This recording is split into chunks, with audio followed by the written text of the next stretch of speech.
منذ سنوات عديدة وقعت فتاة أوروبية عادية اسمها إنجا إبرهارد في حب رجل آسيوي وتزوجته من غير ما تعرف إنه في الحقيقة كان أمير. انتقلت معاه لمملكة بعيدة وعاشت في قصر فيه عشرات الخدم. في البداية كل حاجة كانت شبه الحكاية الخيالية فعلاً، لكن الحكاية دي بسرعة تحولت لكابوس. طيب ليه إنجا اضطرت في الآخر تهرب من البلد مع بناتها؟ إيه اللي حصل فعلاً للأمير اللي كانت بتحبه؟ وفين إنغا وبناتها دلوقتي؟ اتفرج على الفيديو كامل علشان تعرف. ما تنسوش تعملوا لايك واشتراك. يلا نبدأ.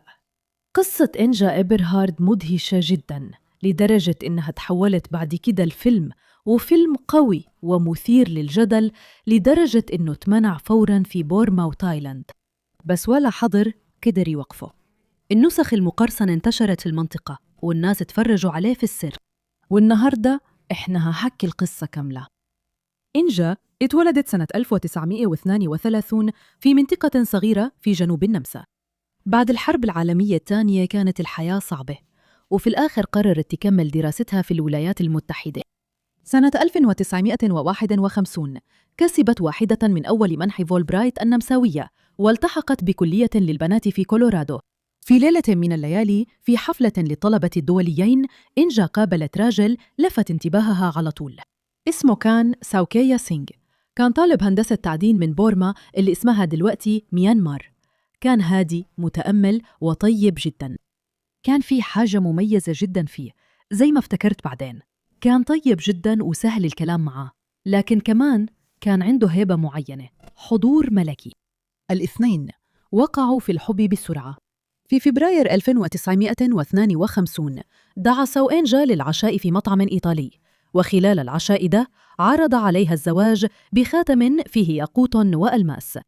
إنجا وافقت فوراً لأنها كانت بالفعل بتحبه جداً. مع ذلك علاقتهم ما كانتش مقبولة من الكل. في الوقت ده العلاقات بين الأعراق المختلفة كانت دايماً بتتعرض للانتقاد، والناس كانوا بيقولوا تعليقات عنصرية لإنجا عشان كانت مرتبطة براجل آسيوي. وبرغم كده إنجا تجاهلت السلبية دي، لأنه مشاعرها تجاه ساو كانت أقوى من خوفها من حكم الناس. في سنة 1953 اتجوزوا في بيت واحد من أصحابهم في كولورادو. إنجا كان عندها 21 سنة وكانت مستعدة تروح مع جوزها لبلده مكان عمرها ما راحت له قبل كده. ركبوا سفينة وأبحروا لرانغون عاصمة بورما. لما وصلوا للميناء إنجا ما كانتش مستعدة خالص للي شافته. مئات الناس كانوا مستنيينهم، لافتات ملونة ومزيكا بتتعزف على آلات مصنوعة في البيت وباقات ورد ضخمة. كان في حشد ممتد على قد ما عينها تشوف، كلهم مجتمعين عشان السفينة اللي جاية. في الأول إنجا افتكرت إنه في شخصية مشهورة على السفينة، لكن بعدين ساو أخيراً كشف الحقيقة. هو في الواقع كان ولي عهد ولاية سيباه الشانية. بالنسبة لشعبه كان يعتبر شبه مقدس، سيد السماء العظيم. ساو شرح إنه خبى هويته الملكية لأنه كان عايز يتأكد إنه إنجا بتحبه لشخصه الحقيقي، مش علشان لقبه أو ثروته. بالنسبة لإنجا الاكتشاف ده كان صدمة كاملة. بين يوم وليلة اتحولت من طالبة نمساوية عادية لملكة مستقبلية لدولة ملكية آسيوية. الزوجين عاشوا في قصر من دورين، حواليهم عشرات الخدم اللي كانوا بيديروا كل تفاصيل الحياة الملكية. حسب التقاليد الملكية اتسمت إنجا باسم ثوساندي، والاسم ده اختاره منجم. إنجا حبت بلدها الجديدة بسرعة زي ما حبت جوزها بالضبط. اتعلمت تتكلم تشانو بورمي ولبست اللبس المحلي وتعودت على العادات هناك، وشاركت في الاحتفالات. كانت بتزور القرى وبتسمع للناس. وبعد وقت قصير الناس في سيباه اللي كانوا في الأول حذرين نسوا تماماً إنه الأميرة بتاعتهم كانت غريبة عنهم. بقت واحدة منهم وخلفوا بنتين، مايرا اللي اتولدت سنة 1956 وكناري اللي اتولدت بعدها ب3 سنين. إنجا وساو اشتغلوا بلا كلل علشان يحسنوا الحياة في مملكتهم. ساو قدم تقنيات زراعة جديدة وشجع على استكشاف المعادن والأحجار الكريمة علشان يجيب ثروة لشعبه، وكمان حارب الفساد. هو كان مؤمن جدا بالديمقراطية وكمان كان بيدعم حقوق الستات. لما إنجا كانت قلقانة إنها ما عندهاش ولد، ساو طمنها وقال لها إن الزمن بيتغير وإن الستات لازم كمان يكون ليهم حق في وراثة السلطة. ده كان غريب جدا في الوقت ده. بعد وفاة والده ساو بقى ملك، وإنجا بقت الملكة القرينة، وكانت بتدعم جوزها في مسؤولياته. هي ساعدت في إنشاء عيادات للولادة، وعلمت أهل القرية عن التغذية، وأسست مدرسة ب3 لغات. مع بعض كانوا من أكثر الأزواج الملكيين شعبية في جنوب شرق آسيا. حياتهم في سيباه كانت تقريباً مثالية، ولفترة من الزمن كانت فعلاً شبه قصة خيالية، لكن ده ما استمرش كتير. في سنة 1962 الجيش البورمي عمل انقلاب بقيادة الجنرال نيوين. ساوكيا سينغ اتقبض عليه واتسجن. إنجا وبناتها اتحطوا تحت الإقامة الشبرية. لمدة 2 فضلت تدور في كل مكان على أخبار جوزها، بس ما لقيتوش له أي أثر.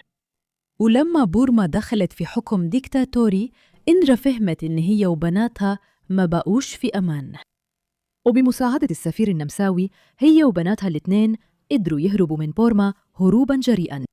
الجيش صادر كل الحاجات القيمة من شنطهم، حتى خاتم خطوبتها.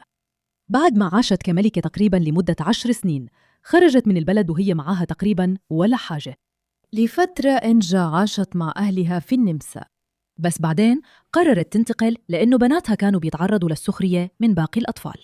وبعد كده انتقلت لكولورادو، المكان اللي قابلت فيه ساو لأول مرة، وبدأت تشتغل مدرسة ألماني في مدرسة ثانوية أمريكية. وفي سنة 1968 اتجوزت تاني من راجل اسمه هاوارد تاد سارجنت، بس عمرها ما نسيت ساو. فضلت تدور على الحقيقة، وكتبت لعقود طويلة للحكومة العسكرية البورمية بتسألهم إيه اللي حصل لجوزها. عمرها ما استلمت رد. في سنة 1994 وبتشجيع من جوزها تيد، كتبت مذكراتها بعنوان الغروب فوق بورما، حياتي كأميرة شان. كل قرش من أرباح الكتاب اتبرعت بيه للاجئين البورميين اللي عايشين في المناطق الحدودية للدول المجاورة. قبل ما أكتب الكتاب كنت دايماً بحلم بكوابيس إني بجري مع بنتي الاثنين الصغيرين والرصاص بيعدي جنبنا. بس من ساعة ما خلصت الكتاب الكوابيس انتهت، على حد ما افتكرت إنجا بعدين. في سنة 2015 تم تحويل المذكرات لفيلم، وكان اسمه برضه تويلايت أوفر بورما. الفيلم اتمنع في بورما وتايلاند الاثنين. إنجا وجوزها أسسوا كمان منظمة غير ربحية اسمها بورما لايف لاين، وكانت بتوفر أكل ومية ورعاية طبية للناس اللي بيهربوا من النظام العسكري. في سنة 2000 استلمت جائزة حقوق الإنسان الدولية علشان دعمها المستمر للأقليات العرقية. أما بناتها فالاثنين في الآخر بنوا حياة ناجحة في الولايات المتحدة. بنتها الكبيرة مايرا حصلت على دكتوراه في علم النفس الصناعي والتنظيمي من معهد إلينوي للتكنولوجيا. دلوقتي هي بتشتغل مع منظمات حول العالم ومتخصصة في تقييم واختيار وتطوير القيادات. بنتها الصغيرة كناري بقت معالجة نفسية بعدين، ودلوقتي متقاعدة. لسنين طويلة مصير ساوكيا سينغ فضل اللغز، بس حسب الروايات اللي ظهرت بعدين كان معتقد إنه الأمير مات بعد فترة قصيرة من اعتقاله أثناء الانقلاب العسكري. جثته عمرها ما رجعت لعائلته. للأسف في سنة 2023 إنجا توفت عن عمر 90 سنة، لكن بالنسبة لناس كتير هي عمرها ما كانت مجرد ست أجنبية اتجوزت أمير.